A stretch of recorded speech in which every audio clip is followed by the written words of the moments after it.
ठाणे येथील 900 खाटांच्या अत्याधुनिक जिल्हा सामान्य महिला आणि बाल रुग्णालय आणि सुपर स्पेशालिटी रुग्णालयाचं काम युद्धपातळीवर पूर्ण करण्याचे निर्देश उपमुख्यमंत्री एकनाथ शिंदे यांनी दिले आहेत. मंत्रालयात झालेल्या आढावा बैठकीमध्ये प्रकल्पातील प्रत्येक टप्प्याचं काम गतीने पूर्ण करण्यासह प्रशासकीय दिरंगी सहन केली जाणार नसल्याचं श्री एकनाथ शिंदे यांनी स्पष्ट केलं.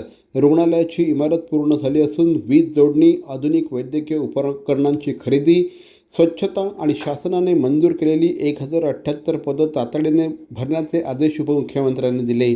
या संकुलात 500 खाटांचं जिल्हा रुग्णालय, 200 खाटांचं महिला आणि बाल रुग्णालय तसंच 200 खाटांचं सुपर स्पेशालिटी रुग्णालय कार्यरत होणार आहे.